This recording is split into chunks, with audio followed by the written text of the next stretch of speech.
좋으신 하나님 주시는 은혜와 평화가 성도 여러분의 삶의 가정에 또 자녀들에게 충만하기를 축복합니다.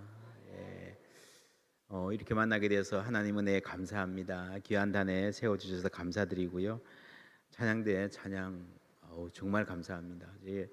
찬양대도 은혜로웠지만 찬양대 찬양 함께 드리는 다른 교회 대부분은요 그냥 찬양대가 찬양하면 구경하거든요. 감상하거든요. 근데 이 교회는요 다 함께 부르세요. 막 그냥 마음으로 함께 입술로 부르는 게 느껴져서 야 정말 특별한 교회다. 찬양대 복 많이 받으세요. 무슨 복 받고 싶으세요? 생각 안 해봤는데 무슨 복 받고 싶으세요? 예. 하나님을 찬양하는 사람이 받을 수 있는 최고의 복은 찬양한 대로 살 수 있는 복입니다. 그렇죠? 우리가 입술로 찬양하는 모든 것들이 실제로 우리 삶에, 우리 마음에, 우리 삶의 현장에 이루어진다면, 다 이루어 두신다면 얼마나 좋겠습니까? 아침 해가 뜨고 저녁에 놓을 일상이 다 하나님의 은혜입니다 고백하는 충만한 우리 모두 되기를 축복합니다. 앞에 찬양대도 찬양팀들도 참 은혜롭게 찬양 인도해 주셨습니다. 주의 말씀 의지하여 깊은 데로 금을 던지는, 그래서 오늘 그가 행하시는 놀라운 일 보는 우리 모두 되기를 주님의 이름으로 축복합니다. 제가 부산 출신이어서 더 반갑습니다. 제가 부산대학 나왔고요. 저희 6남매 중에 저희가 6남매 중에 셋째인데 3명이 부산대학 나왔습니다. 제 동생은 부산 여상 교장 선생님이고요. 지금 동네 중앙교회 장로입니다. 굉장히 가깝죠, 그죠? 제가 정말 고향에 온 것 같은 느낌입니다. 이렇게 제가 우리 김태주 목사님 참 사랑하고 존경하고 귀하다 싶은 목사님인데 부산에 가신다 그래서 야 어느 복받은 교회냐 했는데 그게 거성교회였군요. 하나님 은혜인 줄 믿습니다. 그런 말이 있습니다. 최고의 전도지는 성도들의 표정이다. 들어보셨습니까? 유명한 말인데 박영호 목사가 한 말입니다. 최고의 전도지는 뭐라고요? 성도들의 표정이다. 여러분 교회 누가 갔는데 교회 건물도 웅장하고 좋고 뭐 성가대 잘하고 목사님 설교도 너무 훌륭하고 막 다 좋아요. 근데 거기 앉아있는 성도님들의 표정이 못 죽어서 사는 사람 같아. 짜증이 그냥 막 폭발하기 직전이야. 그 교회 또 가고 싶을까요? 아니죠. 근데 뭐 좀 부족하도요, 좀 삐걱거려도요, 그냥 한 분 한 분 모습이 그냥 너무너무 행복해 보여. 은혜가 뭔지도 모르는 사람인데 어쨌거나 아유 너무 친근해 보이고 행복해 보여요. 나도 저런 표정으로 살고 싶어. 그러면요 나도 모르게 그 다음 주에 또 이 교회에 와 있는 거예요. 할렐루야. 여러분 최고의 전도지는 뭐라고요? 성도들의 표정이다. 옆에 분에게 한 말씀해 주세요. 형제님 얼굴이 전도지랍니다.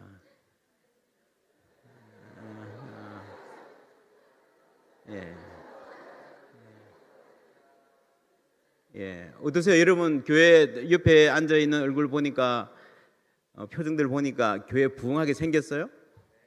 부흥하게 생겼어요? 그러면 다시 말씀해 주세요. 자매님 얼굴 보니까 교회 부흥하겠습니다.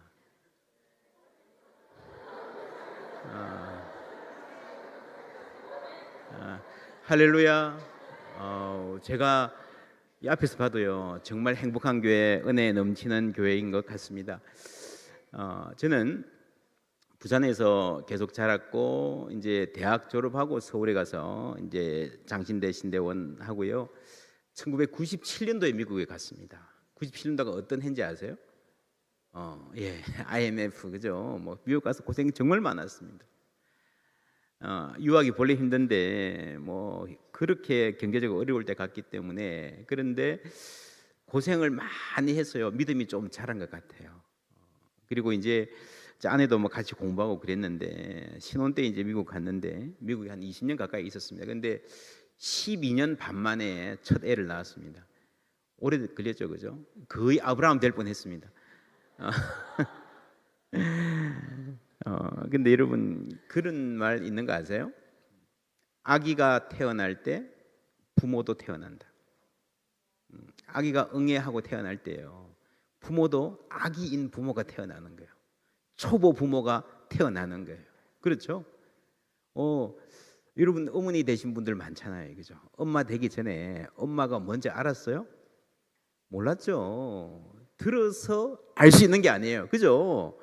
그냥 가는 거예요. 인생은요, 아무리 오래 살아도 세상에서 가장 바보 같은 말이 나는 산전수전 다 겪어서 뭐 인생 다 안다. 그거 바보 같은 말입니다. 인생은 누구에게나 새롭습니다, 그죠? 70대가 되면 그게 처음이고요, 80대가 되면 또 80인생 초보인 거예요. 그렇지 않습니까? 우리가 교회도 마찬가지입니다. 교회도 교회 뭐 잘 알아. 코로나가 딱 오니까요, 이 교회가 뭔지 다시 한번 생각하게 되었습니다. 어쨌거나 이 코로나를 거치면서 우리 한국 교회가 이제 어떤 상황에 있는가, 앞으로 어떻게 가야 되는가 고민을 참 많이 하게 되었습니다. 저는 이것이 하나님의 은혜일 수 있다 생각합니다. 사진 보여주시면요, 이 사진이 1900년에 이쪽의 사진이 1900년에 미국 뉴욕의 최중심가 5번가의 부활절 아침 프레이드 장면입니다. 전부 다 마차죠. 여기에 딱 한 대 T1 자동차, 헨리 포드가 만드는 T1 자동차가 하나 있습니다. 그런데 13년 후에 어떻게 됐습니까? 전부 다 자동차예요. 마차는 딱 한 대 남아있답니다. 저는 못 찾았습니다.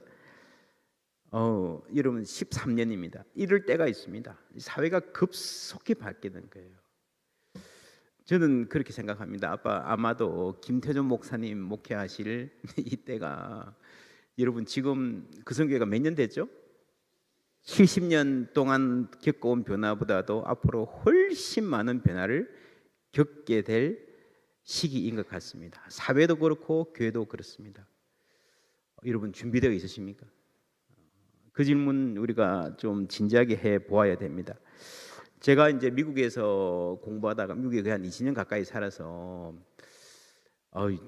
미국에서 공부하다가 한국에 와서 다시 적응하는 게 진짜 힘들었습니다. 문화 충격. 정말 완전히 다른 나라예요. 여러분 여기 그냥 계속 살아서 잘 모르지만 20년 어디 갔다 오면요, 여러분 97년도에 한국은 정말 그냥 하여튼 뭐 그랬습니다. 그랬는데 나라가 정말 좋아졌다, 잘 살게 되었다 싶은데요, 또 와서 보니까 뭐 또 그렇지도 않은 것 같아요. 뭐 헬조선 이런 말도 하고요, 뭐 이 나라가 어떻게 됐나. 여러분 부산에서를 배경으로 한 영화 중에 아주 히트작들이 많은데, 국제시장, 제가 미국에서 한국에 올 즈음에 딱 요 영화가 아주 유행했었습니다. 저는 이 영화가 6.25를 겪고 산업화를 이루어낸, 한국의 근대화를 이루어낸 세대, 그리고 한국 교회 부흥기의 삶을 잘 보여준다 싶어요. 시작할 때 보면요, 이제 중공군이 막 들어와 가지고 막 쥐 몰듯이 몰려오고 흥남부대에 몰려오는데 바다에 빠져 죽든지 배를 타러 올라가죠. 이제 이 실지 사진이고, 거제도에 이 배가 도착했습니다. 거제도에 가면 저런 동상을 만들어 놨습니다. 그만큼 이렇게 한국 역사에서 굉장히 중요한 시기인데, 저는 국제시장의 그 주인공이 된 저희 아버지 세대들을, 저희 아버지보다 조금 밑이네요. 지금 연세 드신 분들, 뭐 80대, 70대 이상의 분들의 삶을 생각하면요, 이 국제시장이 먼저 떠오릅니다.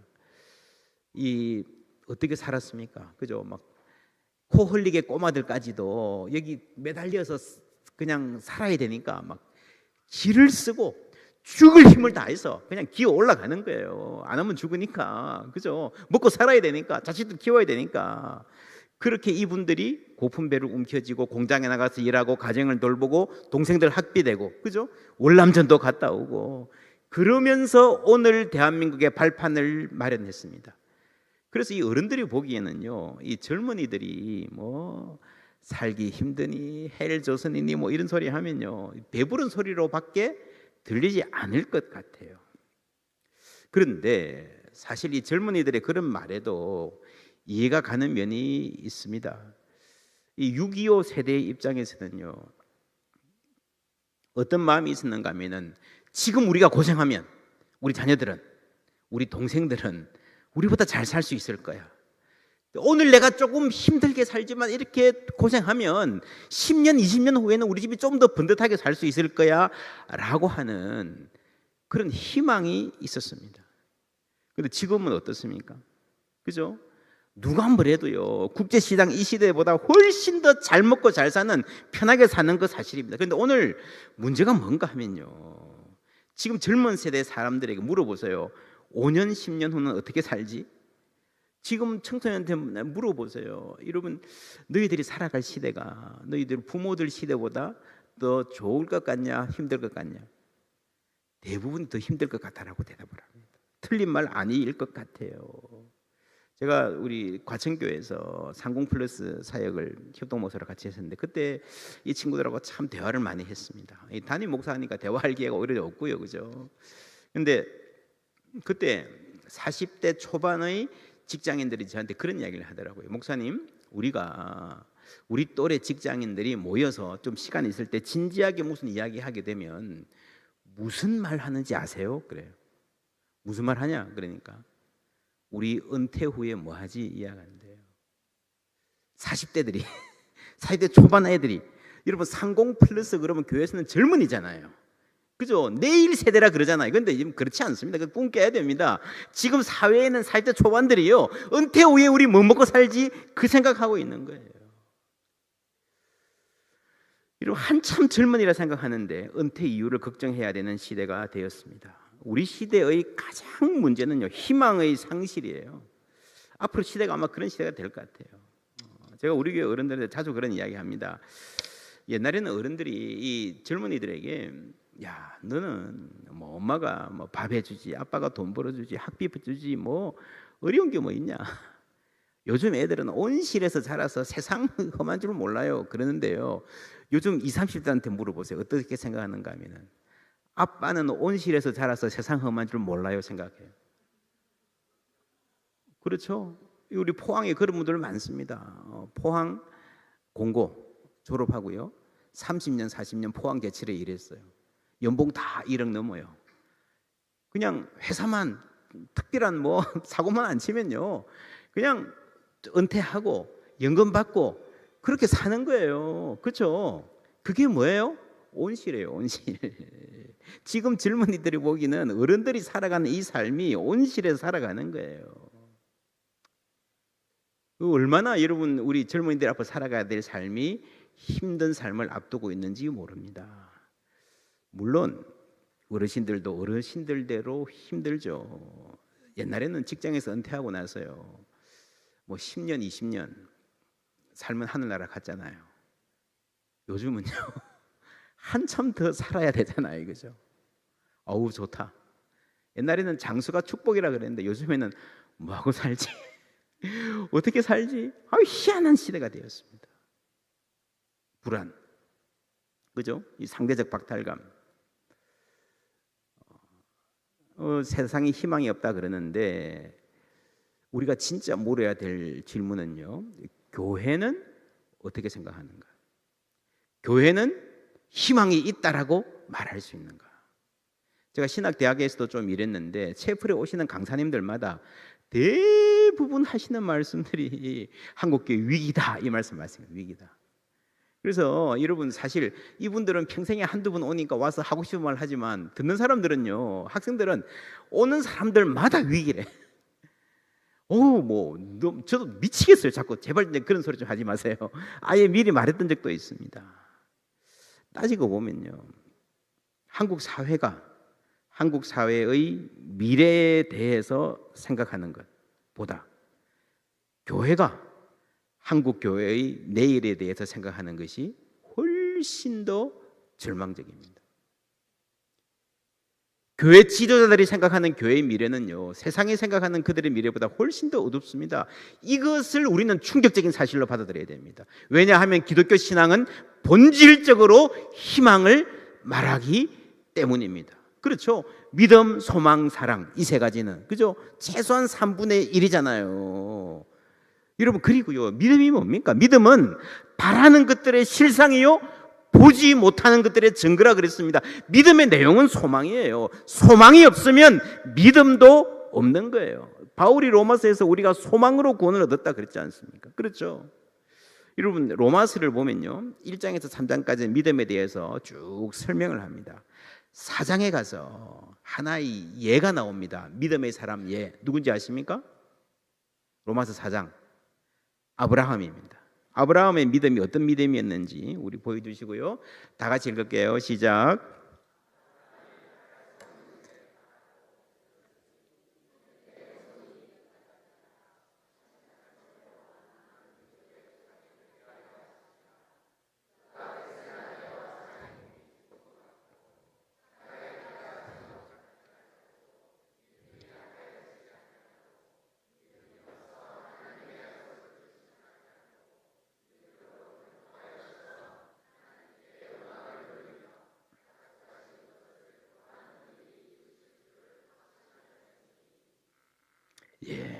능히 이루실 줄로 확신하였으니 이것이 그에게 의로 여겨졌느니라 성경은 말합니다. 하나님이 아브라함에게 네가 아들을 낳을 것이다, 큰 민족을 이룰 것이다, 99세까지도 아무 소식이 없어도요 자기의 몸이 죽은 것과 같음을 알고도 믿었습니다. 여러분, 이것이 믿음이에요.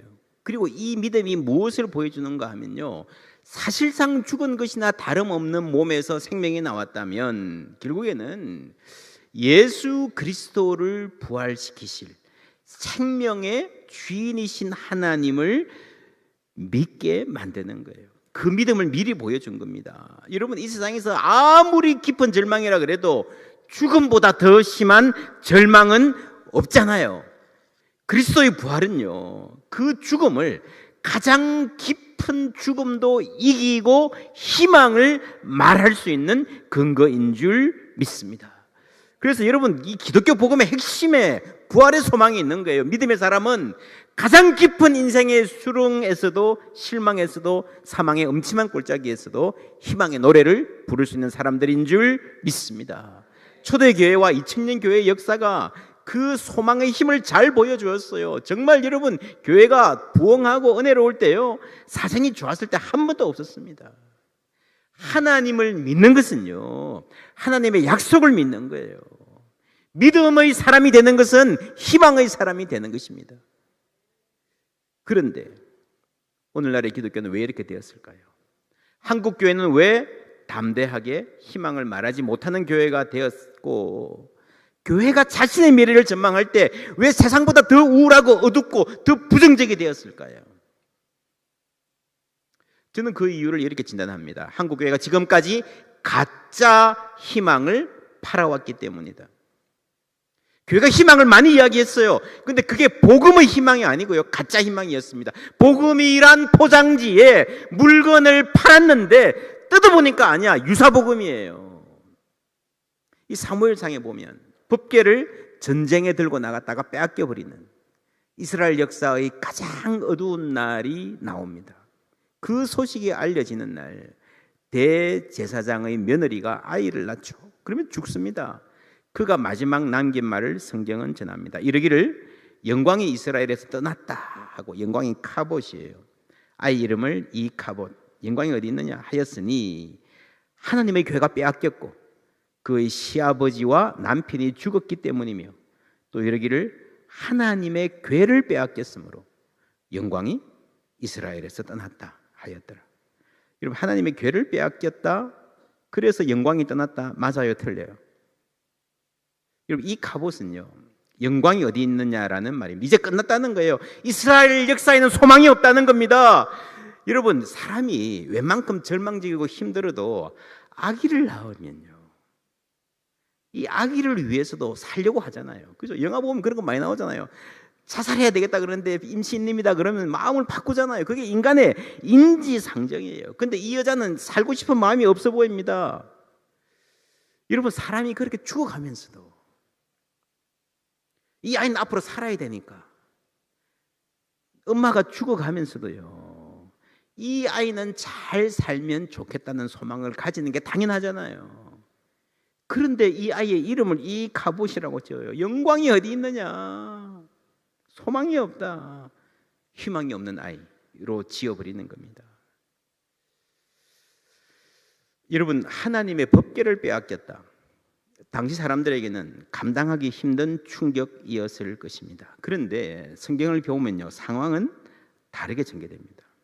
이 여인은 절망이다라고 말하고 죽었지만 사무엘상을 계속 읽어보면 이 이후로 이스라엘 역사의 가장 찬란한 시기가 시작됩니다. 사무엘에 살아서 부흥이 이어지고요, 다윗의 승리, 솔로몬의 번영에 이르는 이스라엘 최고의 황금 시대가 다가옵니다. 그래서 여러분, 이 갑옷이라는 아이가 살아갈 시기는요, 사실은 이스라엘 역사에서 가장 빛나는 둘도 없는 영광의 시대입니다.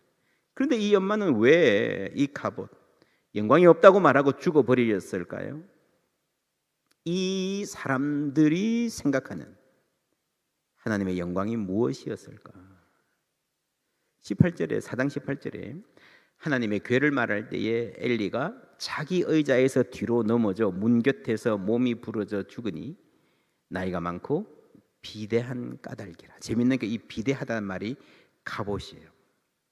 이 갑옷은 본래 영광이란 말인데 무게란 말이에요. 무게. 하나님의 무게. C.S. 루이스가 쓴 영광의 무게라는 설교집이 있습니다. 이 바로 이게 말이에요. 이 갑옷 똑같은 말이죠. 그런데 이 사무엘상이 굉장히 재밌는 성경입니다. 엘리가 죽었는데 이 사람이 갑옷이었다, 무게가 아주 많이 나갔다라고 하는 겁니다. 굉장히 날카로운 지적이죠. 여러분,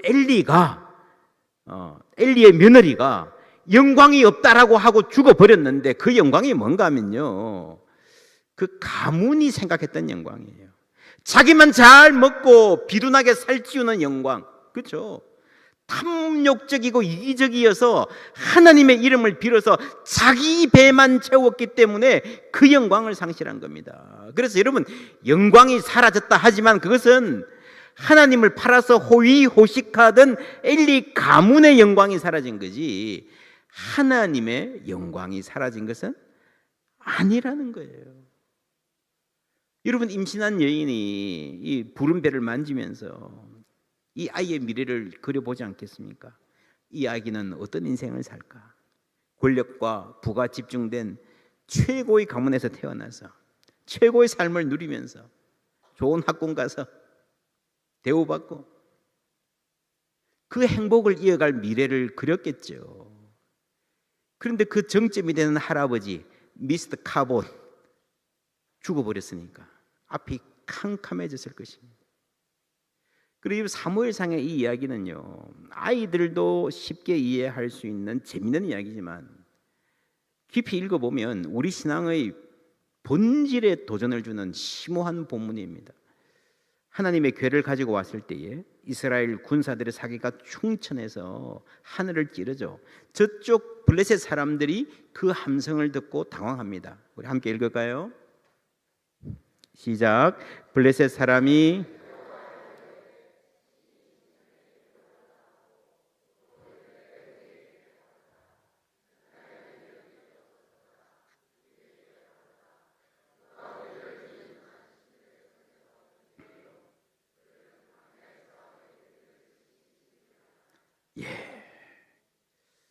그들은 광야에서 여러 가지 재앙으로 애굽인을 친 신들이라. 이 말은 우리가 알고 있는 구약의 사실과 다릅니다.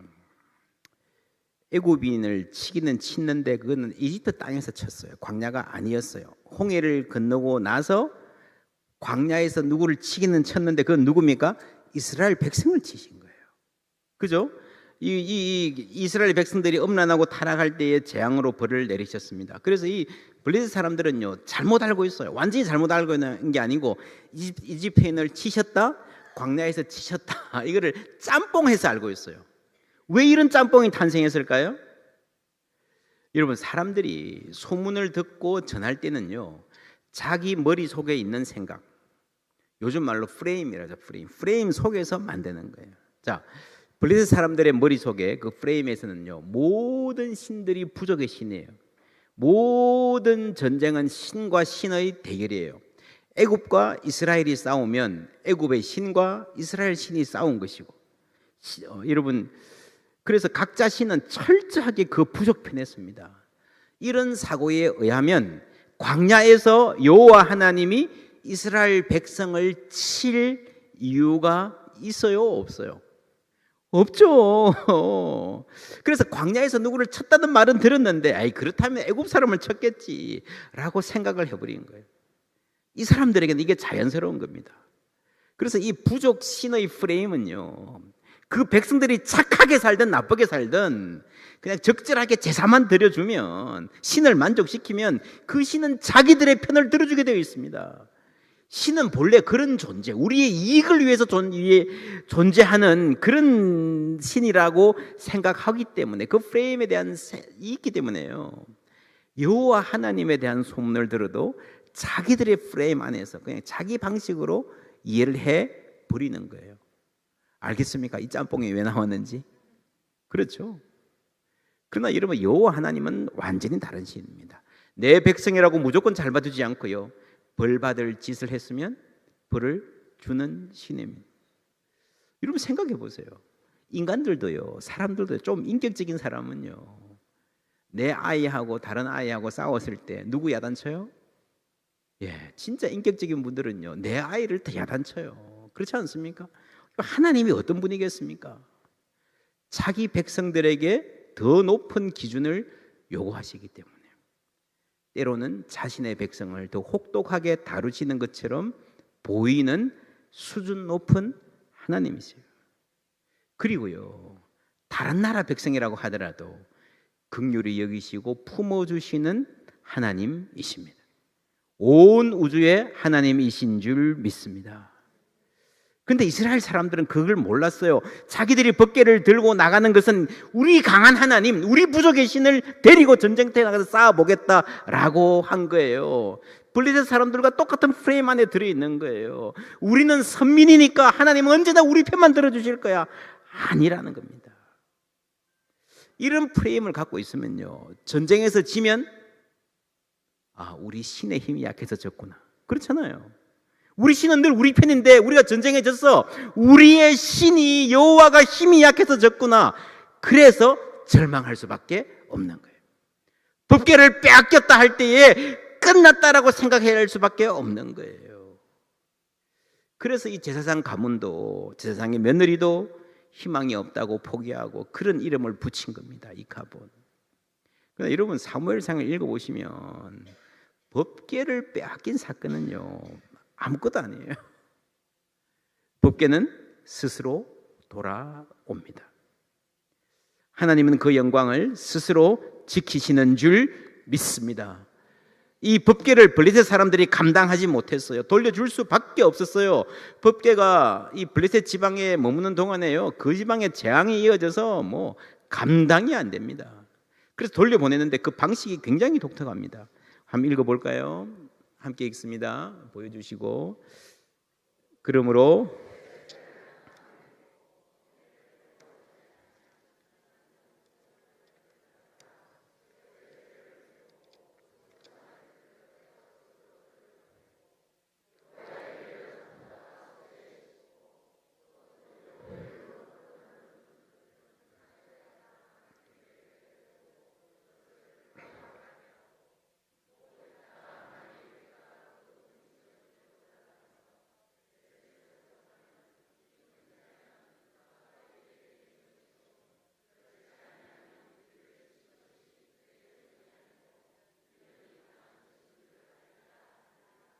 아멘. 예, 전 나는 한참 수유 중인 소 2마리를 송아지와 떼어 놓습니다.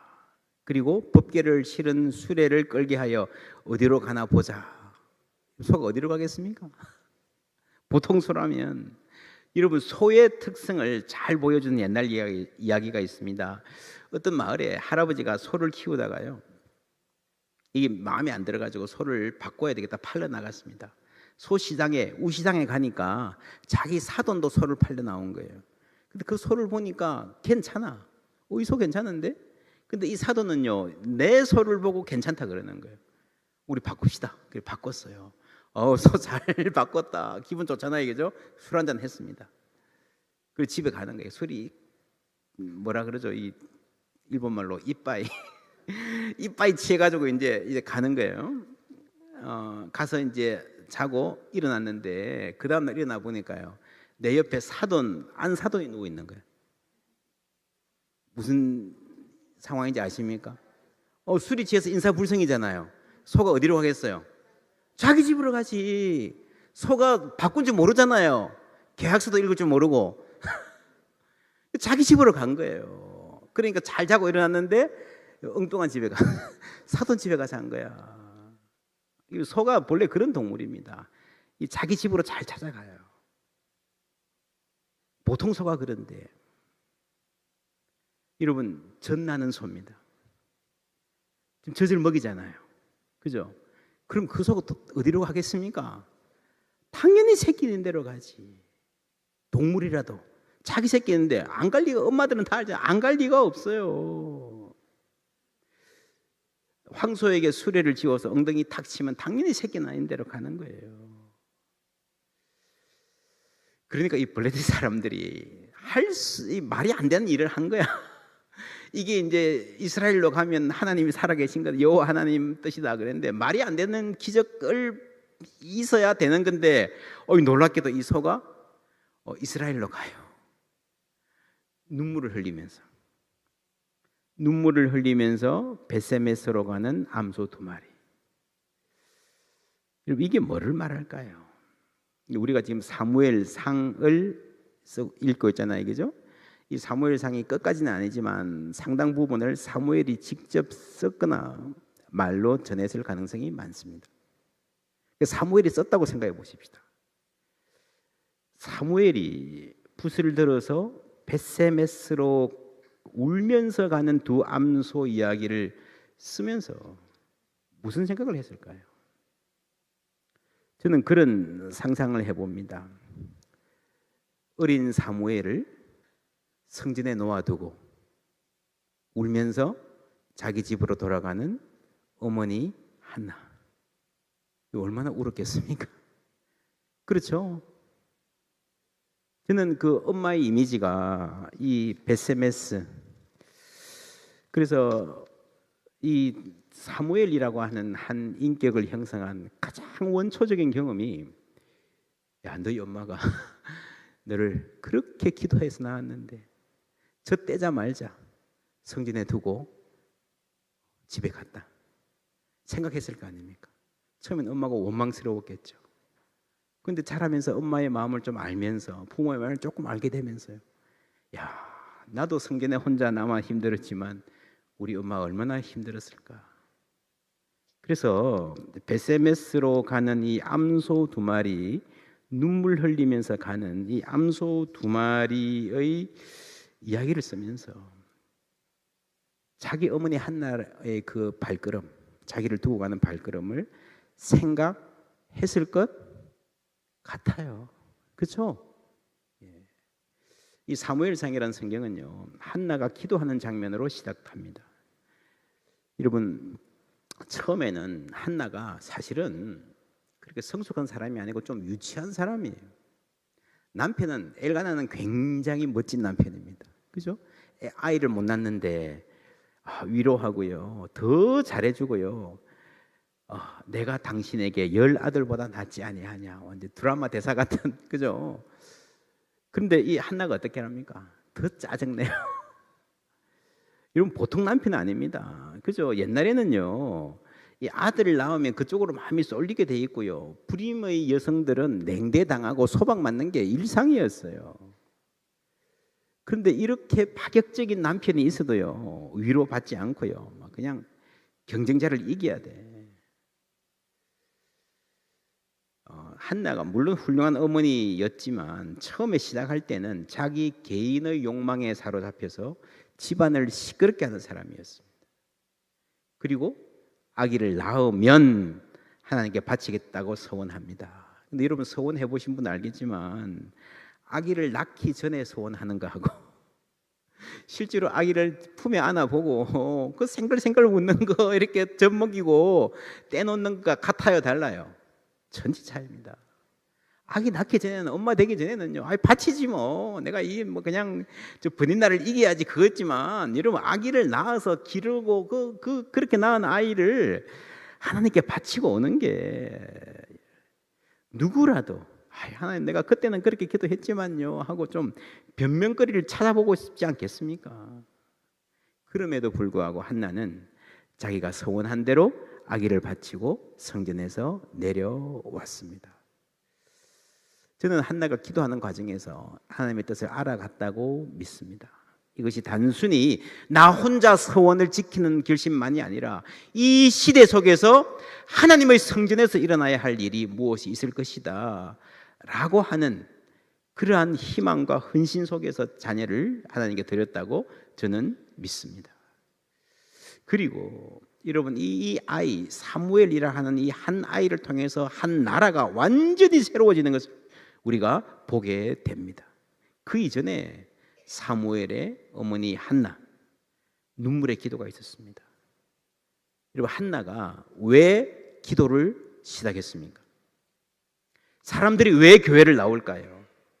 여러분 맨 처음에 교회 나왔을 때 생각해 보세요. 왜 교회 왔습니까? 처음부터 하나님의 나라와 의를 위해서 오는 사람은 별로 없어요. 처음부터 예수 믿고 십자가 지겠다, 기도하고 이 민족을 위하겠다. 그래서 우리가 예수 따른다는 말 자주 하지만요, 그런 식으로 고난 받기 위해서 교회 나온 사람은 없어요.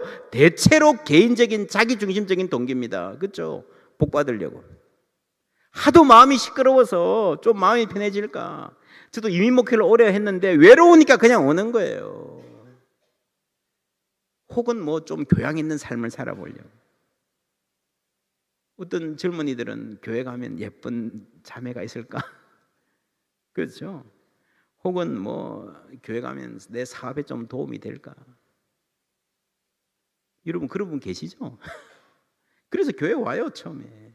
제가 아는 어떤 분도요, 직업 군인으로 일하다가 뭐 이렇게 조금 안 좋은 일에 연루돼 가지고 은퇴하게 됐는데 갑자기 준비가 전혀 안 돼 있잖아요. 중국집을 했습니다. 근데 뭐 중국집을 갑자기 했는데 뭐 될 리가 있습니까? 아무것도 모르는데. 그래서 이 큰일 났다, 이게 망하겠다. 그러다가 그 앞에 교회가 보여서 교회라도 가면 짜장면 좀 더 팔지 않을까? 그렇게 해서 교회를 왔습니다. 짜장면 몇 그릇 더 팔아보려고. 근데 이분이 교회 와서 은혜를 받고요, 인생 전체를 하나님께 드리는 신실한 그리스도인으로 변화되었습니다. 신앙이라는 게 본래 그래요. 한나도 처음에는 개인적인 욕구로 기도를 시작했지만 그걸 붙잡고 기도하는 과정에서 하나님을 알게 되면서 변화되었습니다.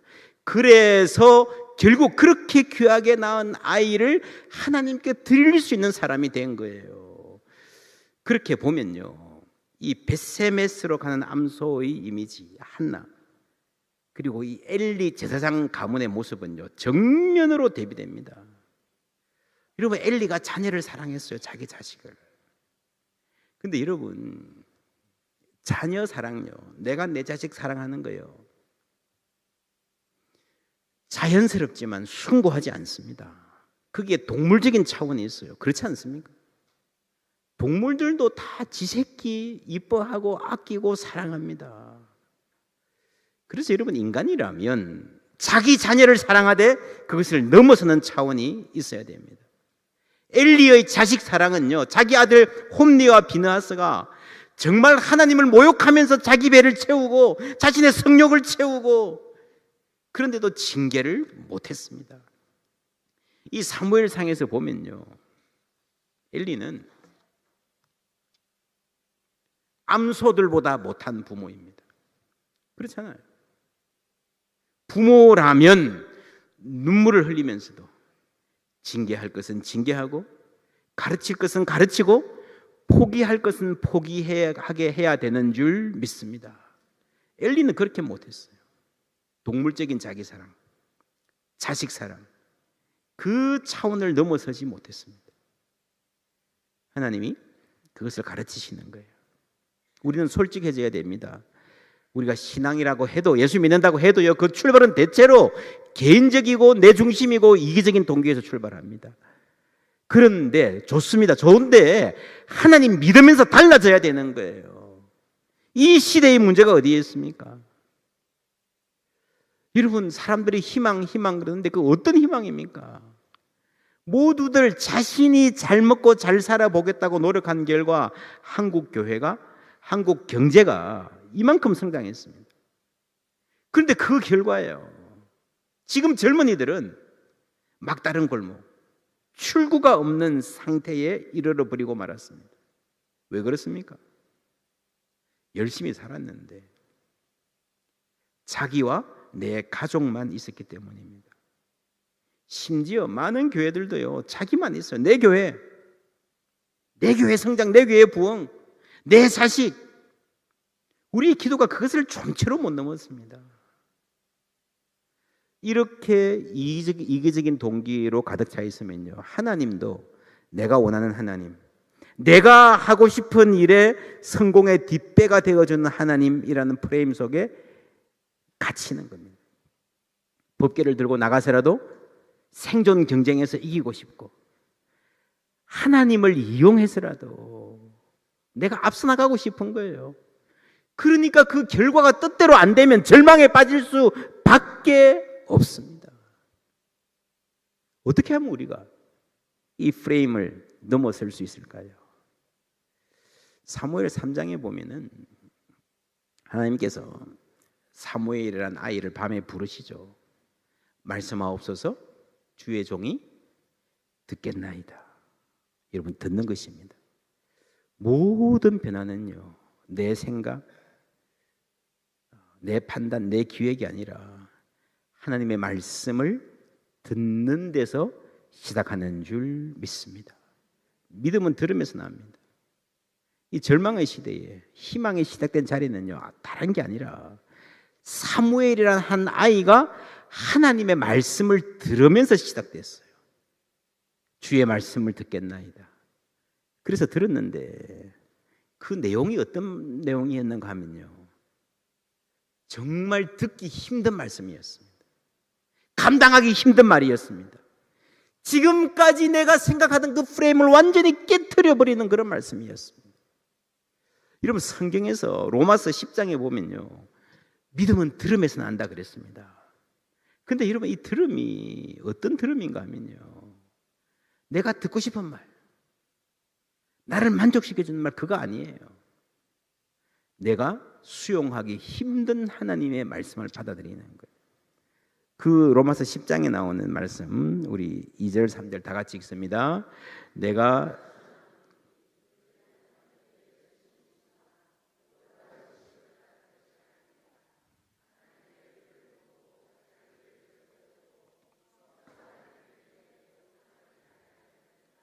아멘. 하나님의 뜻, 하나님의 의, 그렇죠? 하나님께 대해서 열심히 했으나 오히려 하나님을 대적하는 삶을 살았다. 바울이 이렇게 이야기하는데 사실은 자기 이야기를 하는 거예요. 이 바울이 갖고 있는 생각을 완전히 깨트리신 그리스도의 말씀이 그를 변화시켰습니다. 사무엘도 그랬습니다. 듣기 힘든 말씀, 수용하기 힘든 말씀을 들을 때에 하나님이 그 인생에 일하기 시작했고 그 삶이 민족의 희망이 된 줄 믿습니다. 여러분, 우리가 그런 찬송하잖아요. 오소서 진리의 성령님, 이 땅 흔들며 임하소서. 우리 기존 사고를 흔드는 거예요. 그래서 우리가 찬송하면서 우리의 기존 사고, 내 생각, 뭐가 잘 사는 거고 어떻게 살아야 되지, 그게 흔들릴 준비를 해야 됩니다. 그럴 때 하나님의 말씀이 우리에게 살아있는 말씀이 되는 거예요. 어린 사무엘이 하나님의 음성을 듣던 날 밤의 상황을 성경은 이렇게 말합니다. 사무엘상 3장 2절에 보면요, 엘리의 눈이 점점 어두워가서 잘 보지 못하는 그때에 그가 자기 처소에 누웠고, 함께 읽을까요? 하나님의 등불은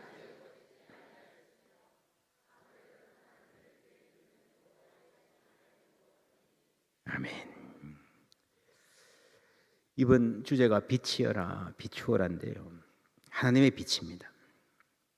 하나님의 등불은 아직 꺼지지 아니하였으며, 이 말씀은요 두 가지 의미, 하나는 물리적으로 아직 성전의 등불이 소동되지 않았다는 말이기도 하지만 보다 더 깊은 의미로 상징적인 의미, 세상의 빛이 되어야 될 이스라엘이 많이 어둡지만 하나님이 주인이신 이 이스라엘의 소망이 아직 완전히 소멸되지는 않았다라는 의미입니다. 여러분, 이 앞에 2절에 금방 나왔죠. 엘리의 눈이 점점 어두워 가서 잘 보지 못하는 그때도. 이것도 상징적인 말이에요, 그죠? 시력이 약해져서 안과 가야 되겠네, 백내장 수술해야 되겠네 라는 말일 수도 있지만 또 어떤 말일까요? 영적인 눈이 어두워진 거예요. 시대를 보는 눈이 어두워진 거예요. 하나님의 뜻을 발견하는 말씀을 풀어서 백성들을 인도하는 그 눈이 어두워진 거예요. 그래서 여러분, 기도하는 사람 보고 술 취했나 그러잖아요. 눈이 어두워진 거예요, 주의 종이. 그래서 주의 종들이 눈이 어두워져서 점점 절망적인 시대가 되고 말았지만 여전히 하나님의 말씀은 살아있고 그 말씀을 들을 사람이 있으면 이 땅에 희망이 있는 줄 믿습니다. 비록 어린아이지만 어린아이 한 명이 진정으로 하나님의 말씀을 듣는 그 순간 하나님 말씀하십니다. 여호와의 등불은 아직 꺼지지 않았다. 할렐루야. 예. 여기서 시작해서 이스라엘 민족의 희망이 시작되는 거예요. 하나님이 한 민족을 새롭게 하는 것입니다. 제가 작년에 우리 장신대 신대원 사경에 가서 말씀드렸는데 이 말씀 함께 나누었습니다. 오순절의 성령 강림, 많은 주의 종들이요, 특히 신학생들이 오순절에 베드로가 한번 설교하니까 막 3,000명이 회개하는, 그 나도 막 좀 능력 있는 주의 종 설교자가 되고 싶습니다 그러는데, 오순절은요 그게 아니에요. 오순절의 성령의 역사는 뭔가 하면요, 청중의 탄생입니다. 하나님의 말씀을 잘 전하는 사람은요 구약 시대에도 있었어요. 그렇잖아요. 예레미야, 에스겔, 아모스 얼마나 많았습니까? 문제는 뭐예요? 안 들은 거예요, 안 들은 거. 여러분, 하나님의 역사는요 무슨 뭐 빌리그램이나 모디나 막 멋진 여러분 설교가가 탄생하는 그게 하나님의 역사가 아니에요. 그게 오순절이 아니에요. 오순절의 역사는 뭐라고요? 청중의 탄생이에요. 할렐루야. 예, 말씀을 들을 사람이에요. 나 같은 사람이 아니에요. 여러분, 사무엘 같이 그렇게 어린 아이 하나라도 하나님의 말씀을 제대로 들을 때에, 그 말씀을 듣고 인생이 바뀔 때에 말씀이 말씀으로 역사하고 한 인생을 변화시키고 민족을 살리는 줄 믿습니다. 여러분, 그성교회 성도님들에게 이런 은혜가 있기를 주님의 이름으로 축원합니다.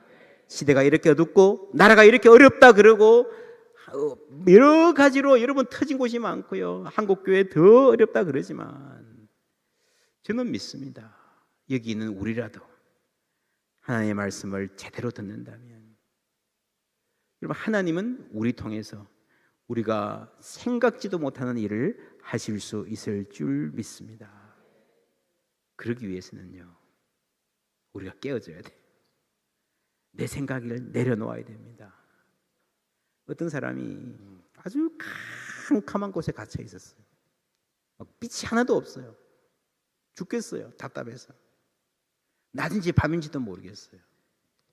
근데 저기서 빛이 조금 새 들어와요. 그게 어딘가 하면요 깨어진 틈이야. 여러분 아십니까? 깨어진 틈으로 빛이 들어옵니다. 내가 완벽하면요 하나님의 빛을 볼 수가 없어요. 내 생각이 너무 단단하면요 하나님 말씀하실 수가 없습니다. 그래서 여러분, 어린아이가 더 복된 거예요. 하나님이 이 어린아이에게 말한 거예요. 내 생각을 내려놓고 하나님 앞에 어린아이처럼 되어서 말씀이 우리 가운데 심겨지는 은혜의 백성들 다 되시기를 주님의 이름으로 축원합니다. 내 한 몸 잘 먹고 우리끼리 잘 되고 나 혼자 복 받고 이러면 그거 아니에요. 하나님 우리를 통해서 얼마나 위대한 일을 계획하고 계시는지 말씀 가운데 깨달아 알고 말씀의 사람, 믿음의 사람, 희망의 사람 다 되시기를 주님의 이름으로 축원합니다.